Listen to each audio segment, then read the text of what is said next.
Hey guys, myself Neetu Gupta from NLS Bangalore. So in this session again I am taking up more legal terms and phrases. Please do watch my videos on legal terms and phrases. These are very important for a law student and also for a student who is going to appear in the law entrance. So first is property damage.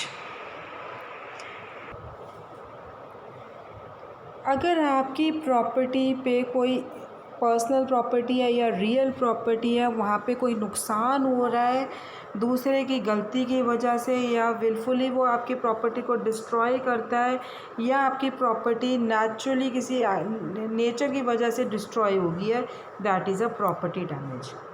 तो अगर आपकी किसी की वजह से हुई है, किसी ने आपकी प्रॉपर्टी पे कोई नुकसान किया है, you can claim your damages through a law suit. Is it clear? So it may include property damage, may include harm to an automobile, fence, tree, home or any other possession. So amount जो for the recovery of property damage may be established by evidence replacement value, cost of repairs, loss of use until repaired or replacement, or in the case of heirlooms or very personal item by subjective testimony as to sentimental value. Is it clear? Property damage समझ में आ गया सबको? कुछ harm पहुंच रहा है आपकी real estate पे या अपनी पर्सनल प्रॉपर्टी पे। Next is the property tax. जो टैक्स एनुअली गवर्नमेंट टैक्स आपकी प्रॉपर्टी पे इम्पोज हो रहा है या पर्सनल प्रॉपर्टी पे, that is a property tax. Propria persona, ये हमने पहले भी डिस्कस कर चुके हैं, which is a latent term for oneself, अपने लिए।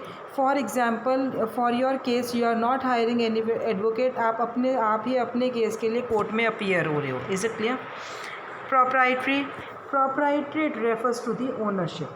प्रोप्राइटरी इंटरेस्ट मीन्स टोटल और partial ownership. Is it clear? Proprietary rights में क्या आ जाएगा आपका? वो राइट्स हैं जो रियल प्रॉपर्टी की ओनरशिप के साथ ही जा रही हैं। नेक्स्ट, प्रोप्राइटर मीन्स ओनर, किसी भी चीज़ का ओनर है। लेकिन प्रोप्राइटर जनरली हम किस में बात करते हैं? Owner of the business. एक इंडिविजुअल कोई बिजनेस चला रहा है, उसका जो ओनर है उसको हम प्रोप्राइटर बोल रहे हैं। Is it clear? Next we have prosecute. What do you mean by the term prosecute? Prosecute क्या है कि जब हम किसी पर्सन पे कोई चार्ज लगा रहे हैं कि such and such person has committed a crime, so उसके लिए हम उसके अगेंस्ट हम लीगल केस परस्यू कर रहे हैं या on behalf of the government prosecute कर रहे हैं, तो उसको हम क्या कह रहे हैं? प्रोसिक्यूट। कोई भी लीगल एक्शन कंडक्ट कर रहा है, लॉयर कंडक्ट कर रहा है अपने क्लाइंट के बिहाफ पे, चाहे वो सिविल केस है चाहे क्रिमिनल केस है, then in that case we refer to prosecute. Is it clear? Now prosecution, जो गवर्नमेंट अटॉर्नी किसी को चार्ज कर रहा है, गवर्नमेंट अटॉर्नी कह रहा है, गवर्नमेंट का लॉयर किसी पे चार्ज लगा रहा है कि such and such person is accuse of the crime, he is a prosecution. तो गवर्नमेंट साइड से जो क्रिमिनल केस में अपीयर हो रहा है उसको हम क्या बोलते हैं? प्रोसिक्यूशन विल प्रेजेंट 5 विटनेस और the prosecution rest. Is it clear? Next is prosecutor. Prosecutor generally किसके लिए यूज़ हो रहा है? It is used for a criminal lawyer from the government side. Is it clear? Next is prospectus. Now अगर हम general में बात करें कि प्रॉस्पेक्टस क्या है, what do you mean by the prospectus? सबने ये वर्ड सुना होगा प्रॉस्पेक्टस का। तो अगर हम जनरल लैंग्वेज में बात करते हैं, जनरल मीनिंग बात करते हैं, आपके स्कूल में आपने प्रॉस्पेक्टस सुना होगा कि जब आप स्कूल टाइमिंग्स में देखिए प्रॉस्पेक्टस मिल रहा है, हमें इसको जब एडमिशन लेनी थी तो आपके पेरेंट्स आपके लिए प्रॉस्पेक्टस लेके आएंगे अलग अलग स्कूल के। तो वही चीज़ है, और उसमें प्रॉस्पेक्टस में क्या लिखा होता था? स्कूल की सारी डिटेल्स आपकी लिखी हुई होती थी, so that you came to know about the कि ये स्कूल में क्या कुछ फैसिलिटीज़ अवेलेबल है। Is it clear? So here जो प्रॉस्पेक्टस की बात कर रहे हैं, that we are talking about the prospectus of the company, prospectus of the corporation, कि वहाँ पे उस प्रॉस्पेक्टस में कंपनी की पूरी डिटेल्ड स्टेटमेंट है रिगार्डिंग कि ये जनरल ये जो स्टॉक है वो पब्लिक को, जनरल पब्लिक को कब इशू होंगे। सो प्रॉस्पेक्टस में फाइनेंशियल स्टेटस है, ऑफिसर्स हैं, प्लान्स हैं, कॉन्टिजेंट ऑब्लिगेशंस है कॉरपोरेशन की, everything is included in the prospectus. Is it clear? So I am reading it for you, so look at your screens. detailed statement by corporation required when there is issuance of stock to the general public. So prospectus includes the financial status, officers, plans, contingent obligations of the corporation, recent performance and others matters which would assist the potential investors or investment advisors to evaluate the stock and the prospectus of the company for profit, loss or growth.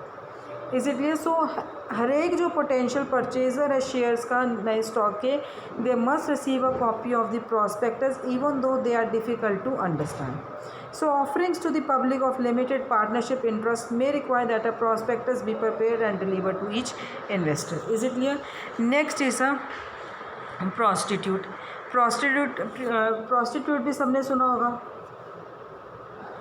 Person who receives the payment for sexual intercourse, या कोई वो sexual act commit कर रहे हैं, उनके एक regular उनका एक बिज़नेस है, इस तरह का ऑक्यूपेशन ही है कि उन्होंने काम ही ये करना है, इसी से वो अपना घर चला रहे हैं. तो जनरली ये जो प्रॉस्टिट्यूट्स का वर्ड है ये वुमेंस के लिए यूज़ हो रहा है. ठीक है, जो वुमेंस के लिए यूज़ हो रहा है, who are offering sexual to man, male prostitutes को. Is it clear? So they may perform homosexual acts for money. Women prostitutes को आपने टीवी में भी देखा होगा. क्या है, उनको होटल रूम में भेज देते हैं या किसी मेल के घर पे भेज देते हैं, तो उसको हम कॉल गर्ल भी कह देते हैं. Is it clear? Next is prostitution. Prostitution क्या है? यही है कि जो प्रोफेशन है, मीन्स जो ऑक्यूपेशन है सेक्सुअल एक्ट्स को परफॉर्म करने का मनी के लिए, उसको हम क्या बोल देते हैं? Prostitution. So it is also crime. Next is protecting the custody. Protecting the custody ने protective custody. What do you mean by the term protective custody? सो ये क्या है, जो प्रोटेक्टिव कस्टडी है, ये एक लॉ इन्फोर्समेंट ऑफिशियल्स हैं. जो लॉ ऑफिशियल्स हैं ये किसी पर्सन को गवर्नमेंट फैसिलिटी दे रहे हैं या वो फोस्टर होम में रख रहे हैं, किस पर्पस से रख रहे हैं? उसको प्रोटेक्ट करने के लिए, फ्रॉम एनी डेंजरस पर्सन और from any dangerous situation. So most commonly जो चाइल्ड है, ही हैज़ बीन नेग्लेक्टेड और battered. Basically, he has been neglected or battered or is in danger from a violent person is taken as a temporary award and held in probation facilities or placed in a foster home until a court can decide the future placement of the child. Is it clear? So protective custody है, कई बार कैसे use होती है? To किसी women को help करने के लिए कि उसके हस्बैंड ने उसको थ्रेटन किया है, या उसके बॉयफ्रेंड ने, या stalker, who is a stalker जो उसको फॉलो कर रहा है. ठीक है, या फिर किसी विटनेस को थ्रेटन किया गया है कि फिज़िकल हार्म पहुंचाने के लिए या उसकी डेथ कॉज करने के लिए, तो उसको प्रोटेक्टिव कस्टडी दी जाती है. Next legal term is protest. Protest means कि जब आप कंप्लेन कर रहे हो किसी की, पब्लिक वे में आप कंप्लेन कर रहे हो, प्रोटेस्ट कर रहे हो. ठीक है, या फिर आप जैसे है कि कोई रूल्स रेगुलेशंस हैं, जो गवर्नमेंट के रेगुलेशंस हैं, वो आप उसको अडॉप्ट करने में प्रोटेस्ट कर रहे हो. Is it clear? That is a protest.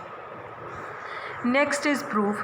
Proof means जब आप कोई एविडेंस दे रहे हो, किसी फैक्ट को प्रूव कर रहे हो, आप कोर्ट में जज को कन्विंस कर रहे हो, that is a proof. Next legal term is provisional remedy. So next legal term is provisional remedy. Provisional remedy means कि जहाँ पे it is a temporary order. Court कोई आपको टेम्प्ररी ऑर्डर दे रहा है कि ये जो to protect the party from the irreparable damage. जब लॉसूट पेंडिंग है तब आपको कोई ऑर्डर दे रहा है court, that is a provisional remedy. Next is a proviso. Proviso means term है, कोई कॉन्ट्रैक्ट में कोई टर्म्स कंडीशंस है या टाइटल डॉक्यूमेंट है, उसको हम प्रोवाइज़ो बोल देते हैं. प्रोवाइडो भी दैट इज़ अ प्रोवाइज़ो, कि कोई कंडीशन इम्पोज हुई है आपकी. Next is a proximate cause.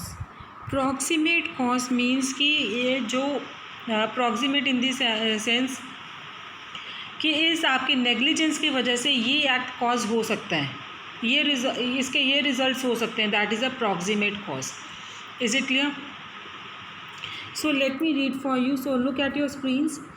Proximate cause means happening which results in an event, particularly injury due to negligence or an intentional wrongful act. In order to prevail in a lawsuit for damages due to negligence or some other wrong, it is essential to claim proximate cause in the complaint and to prove in trial that negligent act of the defendant was the proximate cause of the damages or to the plaintiff. So कई बार क्या है, there is an intervening cause which comes between the original negligence of the defendant and the injured plaintiff which will either reduce the amount of the responsible or if this intervening cause is substantial reason for the injury, then the defendant will not be liable at all. तो जो criminal law है, अगर criminal law में देखें तो defendant का act इतना ज़्यादा प्रॉक्सिमेट होना चाहिए, इसीलिए इतना ज़्यादा नियरनेस होना चाहिए to cause the death of the victim to prove the murder or manslaughter. Next is proxy. Proxy means someone, अगर आप किसी की प्लेस पे जा रहे हो, सपोज़ किसी की प्लेस पे आप ना प्रॉक्सी लगा रहे हो, ठीक है, जनरली ये आप कॉलेजेस में हो रहा है, अगर अटेंडेंस ले रहे हैं तो स्ट्रेंथ इतनी ज़्यादा हो रही है क्लास की, तो वहाँ पे अगर किसी का रोल नंबर बोला जा रहा है, कोई और बच्चा, ये जस्ट एग्जांपल है, और बच्चा प्रेजेंट बोल रहा है, दैट इज़ अ प्रॉक्सी. किसी की जगह पे आप अटेंडेंस दे रहे हो, दैट इज़ अ प्रॉक्सी. सो अगर किसी की जगह पे आप मीटिंग पे जा रहे हो, दैट इज़ अ प्रॉक्सी. किसी की जगह आप वोट कर रहे हो, दैट इज़ अ प्रॉक्सी. या आपने एक रिटन अथॉरिटी दे दी है किसी को एक्ट करने के लिए अपने बिहाफ पे, that is a proxy. Is it clear? Next legal term is public. So public means कि जैसे पब्लिक प्लेस है, कोई भी कोई काउंटी है, डिस्ट्रिक्ट है, म्यूनिसिपैलिटी है, जो गवर्नमेंट सर्व करे, that is a public. So it refers to any agency, interest, property of the which is under the authority of the government. कोई आपके ये स्कूल्स हैं, कोई पब्लिक पार्क्स हैं, देन आपके ये हॉस्पिटल्स हैं, इट इज़ ऑल यहाँ पे क्या है, पब्लिक है, ठीक है. Next is public administrator. Public administrator क्या है कि जो कोई कोई सपोज़ फॉर एग्जांपल से मैं आपको एक्सप्लेन करती हूँ. Public administrator, now person has died, ठीक है, जो जिस पर्सन की डेथ हो गई है उसके कोई वहाँ पे रिलेटिव नहीं है, या उसके कोई रिलेटिव का पता नहीं चल रहा है, किसी फ्रेंड का नहीं पता चल रहा है, तो उसको आप हैंडल कर रहे हो. जो कोई पब्लिक एडमिनिस्ट्रेटर है, कंट्री का जो कोई ऑफिशियल है, he is handling with the responsibility, ठीक है, उसकी रिस्पॉन्सिबिलिटी हो जाती है उस डेड पर्सन को हैंडल करना. ही is a public administrator. It is not, it was just an example of the dead person. Even कोई लिविंग पर्सन है, उसका एक्सीडेंट कमिट हो जाए, कोई गार्डियन वहाँ पे अवेलेबल नहीं है, कोई फैमिली रिलेटिव नहीं अवेलेबल नहीं है, या उसके आप मैटर कोई गवर्नमेंट ऑफिशियल हैंडल कर रहे हैं, he is a public administrator. Is it clear? Next is a public benefit corporation. Public benefit corporation means it is a non profit community service corporation. जैसे कोई आपके क्लब्स हैं, Rotary and Lions. Next is a public charge. Public charge में क्या है कि it is a general term for indigent, sick और severely handicapped person who must be taken care of the public expense. Next is public corporation. Corporation जो create हो रही है governmental functions के लिए, गवर्नमेंट कंट्रोल के लिए, जैसे म्यूनिसिपल वाटर कंपनी या हॉस्पिटल्स हैं, that is a public corporation. Now next is a public defender.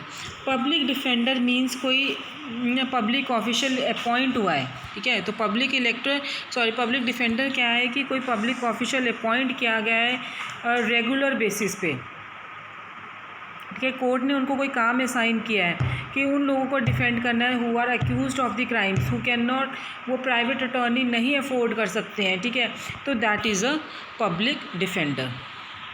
So guys, in the next session I will be coming up with more legal terms and phrases. Thank you.